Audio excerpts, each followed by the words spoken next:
Guys, smartphone market में हमेशा से एक बैटल रही है Android versus iPhone fan boys के बीच में।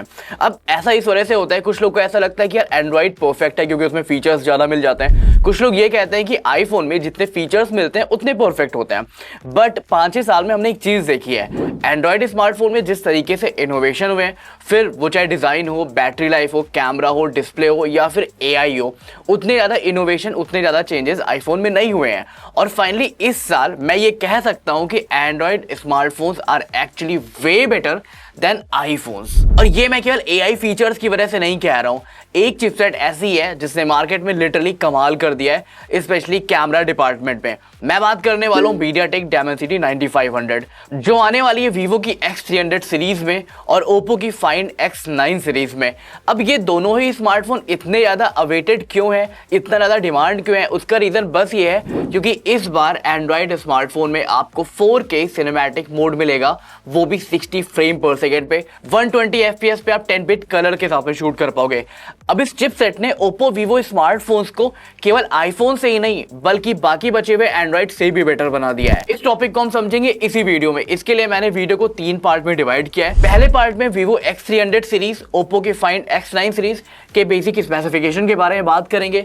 ये देखेंगे कि ओवर द ईयर किस तरीके से वीवो और ओप्पो दोनों ने ही कैमरा सेगमेंट को किल करके रखा हुआ है। वीडियो के सेकंड पार्ट में हम मीडियाटेक डायमेंसिटी 900 के बारे में बात करेंगे और थर्ड पार्ट में मैं दूंगा फाइनल वर्डिक्ट कि क्या एंड्रॉइड स्मार्टफोन्स अब आईफोन से बेटर हो चुके हैं या फिर अभी भी आईफोन बहुत ज्यादा आगे है एंड्रॉइड स्मार्टफोन से। सबसे पहले बात करते हैं वीवो X300 सीरीज की। देखो, ये वाला जो स्मार्टफोन है ये X200 सीरीज का ही एक अपग्रेडेड वर्जन है। चाइना में ऑलरेडी लॉन्च हो चुका है, इंडिया में दिसंबर तक लॉन्च हो जाएगा।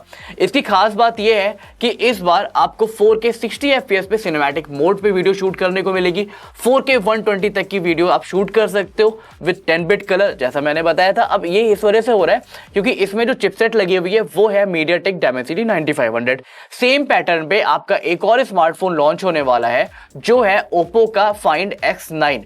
अब फाइंड X9 के साथ में क्या है कि इनके भी मल्टीपल वेरिएंट्स आते हैं, एक बेसिक आता है, एक प्रो वर्जन आता है और हो सकता है एक अल्ट्रा वेरिएंट भी आपको देखने को मिले। जैसे पिछली बार X200 सीरीज के 3 वर्जन आए थे, बट उसका जो अल्ट्रा वेरिएंट था वो चाइना में लॉन्च हुआ था बट इंडिया में लॉन्च नहीं हुआ था। इस बार भी सेम पैटर्न वीवो फॉलो कर सकता है, अल्ट्रा वेरिएंट को इंडिया से कट करके। बट बिलीव मी, इसका जो प्रो वर्जन है वही खुद में काफी ज्यादा कैपेबल होगा। 1 लाख तक के जितने भी स्मार्टफोन्स आते हैं उनके कैमरास, परफॉर्मेंस, बैटरी लाइफ और डिस्प्ले को बीट करने के लिए, वीवो ओप्पो की बैटल को इजी बनाने के लिए मैंने केवल प्रो स्मार्टफोन्स के यहाँ पे कंपेयर किया है। हालांकि ओप्पो का जो फाइंड X9 प्रो है उसका एक्चुअल स्पेसिफिकेशन आपको इंटरनेट पे देखने को नहीं मिलेगा। मेरे पास जो रिसोर्सेज हैं वो काइंड ऑफ लीक्स वाले हैं, तो उसके बेसिस पे हम इसको कंपेयर करने वाले हैं वीवो X300 प्रो से। देखो, दोनों ही फोन काफी ज्यादा सिमिलर हैं, आपको सिमिलर सी ही डिस्प्ले देखने को मिलेगी 6.78 इंचेस की। ये एक LTPO पैनल होगा, 2160 हर्ट्ज के PWM के साथ में आएगा। PWM डिमिंग सबको पता है कि आंखों के लिए काफी ज्यादा अच्छी होती है। डॉल्बी विजन का सपोर्ट मिल जाएगा, HDR10+ का सपोर्ट मिल जाएगा, 1 बिलियन कलर्स मिल जाएंगे। तो अगर आप फोन पे वीडियो एडिटिंग करना चाहते हो या फिर कोई इंटरटेनमेंट वाली चीजें देखते हो तो उसके कलर्स अच्छे तरीके से दिखाई देंगे। ऐसी एक्सपेक्टेशंस है कि ये डिस्प्ले 120 हर्ट्ज वाली होगी, तो 144 हर्ट्ज की डिस्प्ले जो लोग एक्सपेक्ट कर रहे थे, sad news for you guys.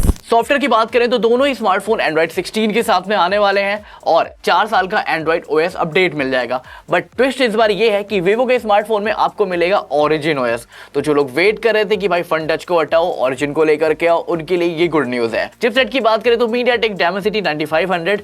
अब ये जो है ये ऑक्टा कोर चिपसेट है। इसका जो मेन कोर है वो क्लॉक्ड है 4.21 गीगाहर्ट्ज पे। ये C1 अल्ट्रा वाला कोर है, मतलब जितने भी आपके हाई परफॉर्मिंग टास्क होंगे वो सारे इसके थ्रू रन होंगे। बाकी जो 3 कोर है वो 3.5 गीगाहर्ट्ज पे क्लॉक्ड है और बाकी बचे हुए जो आपके 4 कोर है वो 2.7 गीगाहर्ट्ज पे क्लॉक्ड है। अब जो लोग टेक को 10-15 साल से फॉलो कर रहे हैं उनको ये चीजें थोड़ी सी सरप्राइजिंग लग सकती है, क्योंकि एक टाइम था जब हमारे पास जो फ्लैगशिप लेवल की चिपसेट होती थी उसका जो परफॉर्मेंस कोर होता था वो 2.7 गीगाहर्ट्ज का होता था।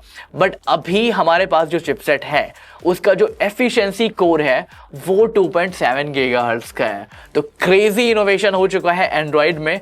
और अगर UFS स्टोरेज की बात करें तो 4.1 वाला मिल जाएगा, मतलब कि गेमिंग वाले टास्क, AI वाले टास्क, वीडियो एडिटिंग, ये सारी ही चीजें अब आप फोन पे ही परफॉर्म कर सकते हो। बाकी अगर GPU की बात करें तो यहाँ पे ARM G1 अल्ट्रा मिल जाएगा। यार आई कैंट बिलीव कि मीडियाटेक ने इतना ज्यादा ग्रोथ कर लिया है। जब हम सुनते थे कि एक फोन में मीडियाटेक का चिपसेट है, हम लोग बोलते थे यार मीडियाटेक वाला सस्ता होगा, स्नैपड्रैगन प्रेफर करते हैं, बट अभी ऐसा बिल्कुल भी नहीं है। मैं खुद इस बार इस डिवाइस को पर्सनली बाय करने वाला हूँ, अगर रिव्यू यूनिट नहीं आती है तो। साला ये दुख का खत्म नहीं होता बे।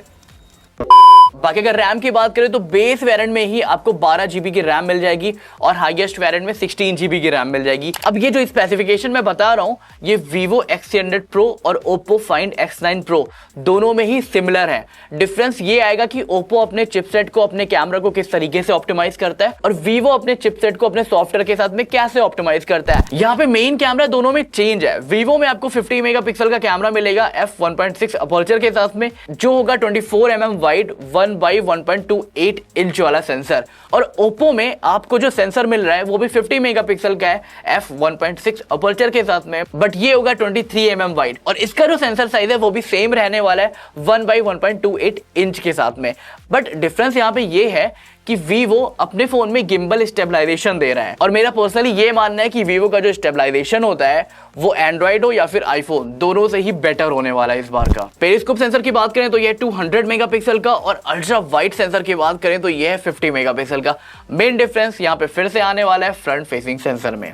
Vivo आपको प्रोवाइड कराएगा 50 मेगापिक्सल का front facing sensor, Vivo X300 Pro की बात मैं कर रहा हूं, और Oppo का जो Find X9 Pro है उसमें आपको मिलेगा 32 मेगापिक्सल का फ्रंट फेसिंग सेंसर। देखो एक चीज मैं दावे के साथ पहले ही बोल दे रहा हूं, Vivo का कैमरा एनी डे बेटर होने वाला है Oppo के कैमरे से, बट यहाँ पे बात ये भी आती है कि इंडियन स्किन टोन पे Oppo या फिर Vivo दोनों में से किसका कैमरा ज्यादा ऑप्टिमाइज होगा। हालांकि जैसे ही दोनों डिवाइसेस आएंगे एक्सट्रीम कैमरा कंपैरिजन आपको इस चैनल पे देखने को मिलेगा। बाकी बैटरी सेगमेंट की बात करें तो Oppo में एक्सपेक्टेड है कि वो 7550 mAh की बैटरी के साथ में लॉन्च होगा।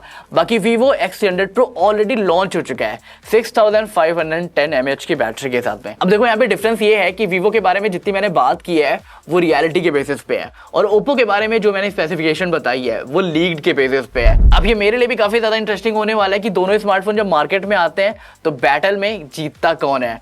वैसे मुझे जहां तक पता है परफॉर्मेंस, बैटरी दोनों का सिमिलर होने वाला है। मेन जो डिफरेंस आएगा वो कैमरे क्वालिटी में आएगा, इसमें स्टिल मुझे लगता है Vivo बेटर होगा। What did he say? Alright guys, अब आ जाते हैं सेकंड सेगमेंट पे, जो है MediaTek Dimensity 9500 versus Snapdragon 8 Elite series से रिलेटेड। जो लोग ये पूछ रहे थे कि क्या ये 8 Elite से बेटर है, भाई ये एनी डे 8 Elite से बेटर रहने वाला है, इनफैक्ट बहुत ज्यादा बेटर रहने वाला है। फिर आप चाहे पावर एफिशिएंसी की बात करो, परफॉर्मेंस की बात करो या फिर कैमरा परफॉर्मेंस की बात करो, चिप सेट के जो नंबर्स हैं वो काफी हाई रहने वाले हैं। अगर मैं बहुत ज्यादा टेक्निकल स्पेसिफिकेशन बताने लगूंगा तो वीडियो बहुत ज्यादा लंबी हो जाएगी, तो MediaTek Dimensity 95 से रिलेटेड मैंने एक आर्टिकल डिस्क्रिप्शन में डाल दिया है, आप जाकर के उसको पढ़ सकते हो। मोटा मोटा ये जान लो 8 Elite का जो Antutu बेंचमार्क स्कोर था वो था अप्रॉक्स 2.7 मिलियन, और इसका MediaTek Dimensity 95 का होने वाला है 4 मिलियन से ऊपर। और उसका रीजन ये है, यहाँ पे जो मेन आर्म है वो इसकी C1 अल्ट्रा वाली है जो 4 गीगाहर्ट्ज से भी ज्यादा पे क्लॉक्ड है, तो जितने भी आपके हाई परफॉर्मेंस टास्क होने वाले हैं वो इसी पे रन होंगे। इनफैक्ट अगर आप इनका एफिशिएंसी कोर भी देखोगे ना तो वो भी 2.7 गीगाहर्ट्ज पे क्लॉक्ड है। इसको आप कंपेयर कर सकते हो 8 Elite Gen 5 से, बट हाँ ये उसके भी सिमिलर रहने वाला है। और ऐसी एक्सपेक्टेशंस है कि जब 8 Elite Gen 5 किसी भी फोन में आएगा उससे ज्यादा बेटर कैमरे में परफॉर्मेंस इसकी आपको मिलेगी MediaTek Dimensity 9500 की। अगर सिंगल कोर स्कोर की बात करोगे Dimensity 9500 के तो ये 4000 के आसपास है, अगर मल्टी कोर स्कोर की बात करोगे तो ये 11000 के आसपास है। और मेरे हिसाब से ये पहली बार ऐसा हो रहा है कि MediaTek स्नैपड्रैगन को भी किल कर रहा है, एट द सेम टाइम ये एप्पल को भी किल कर दे रहा है। अब आ जाते हैं वीडियो के थर्ड पार्ट पे, फाइनल वर्डिक्ट पे, कि क्या Oppo Vivo के smartphone actually Samsung, iPhone, Google इन सबसे बेटर हो चुके हैं। मेरे हिसाब से हाँ, क्योंकि जिस तरीके से इनके स्मार्टफोन में इंप्रूवमेंट आ रहा है ना वो ईयर बाय ईयर हम नोटिस कर पा रहे हैं। लास्ट ईयर मेरे पास में Vivo का X200 Pro आया था, उसका कैमरा मैंने जितना यूज किया था वो उस साल का one of the best camera phone था अगर आप फोटोग्राफी की बात करोगे। अगर वीडियो में बात करोगे तो डेफिनेटली उस साल भी मुझे iPhone 16 Pro का कैमरा ज्यादा बेटर लगता था। और इस साल भी जितने भी स्मार्टफोन आए हैं फोटोग्राफी की बात करूं तो मुझे गूगल पिक्सल का जूम लेंस अच्छा लगा है क्योंकि वो AI से फोटो इंप्रूव कर देता है। खैर आउटपुट मैटर करता है। वीवो का X200 Pro अभी भी बेस्ट है फोटोग्राफी में। बट हाँ, अगर वीडियोग्राफी में बात करें तो iPhone 17 Pro Max का कैमरा काफी ज्यादा अच्छा है। फिर वो चाहे आप गूगल से कंपेयर करो, सैमसंग से कंपेयर करो या फिर वीवो से कंपेयर करो। But after launching of Vivo X300 Pro, X300 Ultra, मैं ये एक्सपेक्ट कर रहा हूं कि वीवो इस बार मार्केट कैप्चर करे। इस वीडियो के लिए फिलहाल इतना ही रखते हैं। बाकी आपके जो व्यूज हैं वो कमेंट सेक्शन में जरूर शेयर करना।